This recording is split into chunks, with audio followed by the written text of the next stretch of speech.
Currently, I'm looking at the Druid class. We're only looking at the first 8 levels of any given class because we're playing adjusted rules. There's a rule set called E6, and essentially what it is it can be E6 or E8. And what it does is it puts a level cap at either level 6 or level 8 on your characters. It's mostly for 3rd edition, but I've seen it work with every single type of tabletop RPG. The reason you do this is it promotes a certain game feel. Levels 1 to 5 tend to be very gritty adventure. 6 to 10 tend to be very heroic campaigning. But once you pass level 10, you start to enter this very odd limbo where the characters have so many abilities that they become supernatural in a way. And while some people like that, it does become a lot harder to adjudicate what happens if there's very niche rules. It makes planning as a DM a lot harder because they have access to so many magical powers that can do so many things. It makes it harder on the players because they have all these options and they need to spend a fairly decent, or how should I put it? They spend a fair deal more time figuring out what they want to do with all of these options. By limiting it to 8, you kind of get rid of a lot of these issues. Limiting to 8 also gets rid of the power differential between melee classes and casters. Casters tend to really accelerate once you reach about level 8, actually. They just start to pull way ahead of melee and just start dominating encounters. They even do it before that, but that's when it really starts to kick in and you notice it a lot. Other things that E8 does. So I mentioned at level 10, or 1 to 5, 6 to 10, once you reach 11 to 15, you enter like a wuxia style of play, which is like Crouching Tiger, Hidden Dragon. Once you get to 16 to 20, you're literally like superheroes. And the game just doesn't have the same game feel from 10 and up that it does from 1 to 10. You know, you can't, it turns from like, say, Troy or whatever. It turns from Troy or Lord of the Rings, you know, or whatever type of really classical campaign you want into like the Justice League. And it's just ridiculous. So, I mean, you can really like that, and there is a place for that type of gameplay. I'm not going to debate that at all. I played at campaigns of that style and had a lot of fun. But that's not what I wanted to promote for this. We have some new players, and I expect to get a lot more.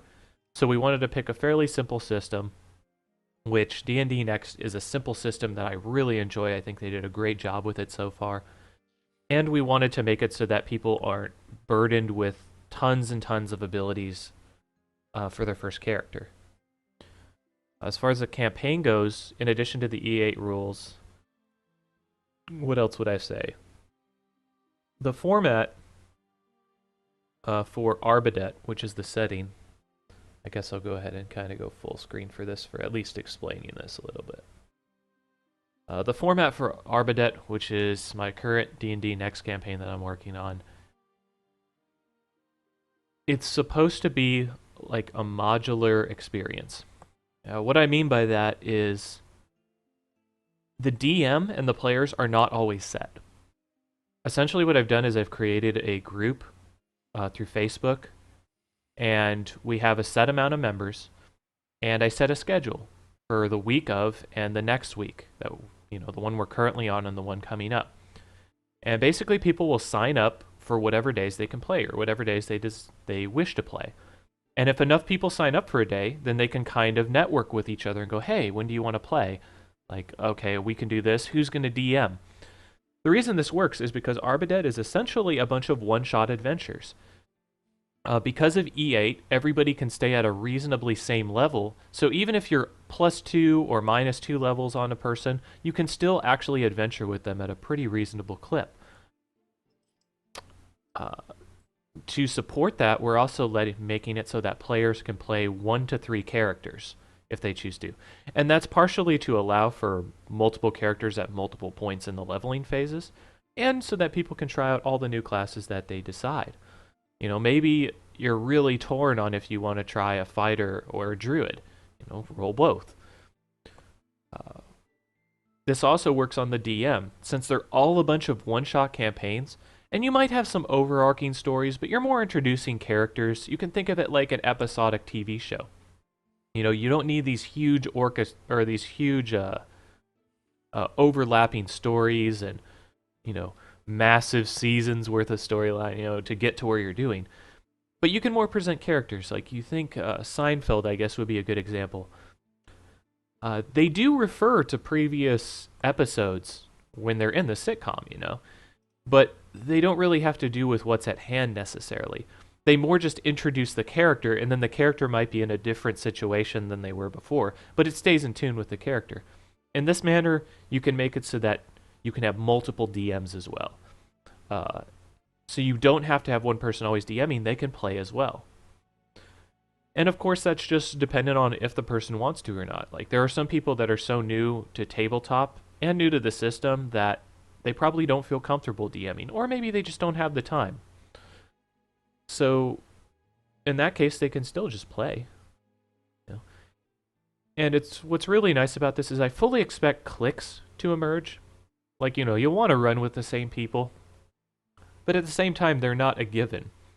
You know, I could easily run with somebody that I've ran with before and then run with two other people that maybe have been inside another group. And we could still have a fun time adventuring. So that's the basic premise of Arbeidet. I don't know, hopefully this will be something to highlight actually, because I find myself explaining this quite a bit and it might help out. Still welcoming new players. Yes and no.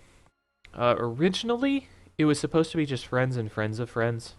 As time went on, I started to realize that that wasn't really gonna happen. Basically, people's schedules just conflicted too much, or they weren't committing enough to it. If you, I hate to be a dick like this, but if you do show up,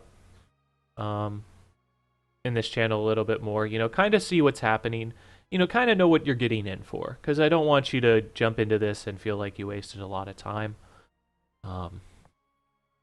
However, the person that's actually on Skype with me right now, Valinus, he's in the chat right now as well. And, you know, I just noticed him from the stream and everything, and he seemed like he was participating, asking questions, you know. Seemed to enjoy what was being put together on here, so I decided to give him a shot, and it actually worked out really well. So to answer your question... Yeah. So to answer your question, we are still accepting new players, and we do welcome new players, but I want you to understand what you're in for before you kind of commit to it. I also kind of, you know, it's almost like a small screening process in a way. So, I mean, I get on here between the hours of 12 and 6 Pacific Standard Time. Usually I stream for 4 hours in that time zone. You don't need to stay all 4 hours, but, you know, if you want to stop in, see what's happening, see if you enjoy it, you know, little bit, or after a little bit of time, then yeah, we could probably stick you in here. You know, again, the point is make sure you understand what you're in for here. I mean, how many times have you tried to join a campaign and it was just completely different than you thought it was going to be?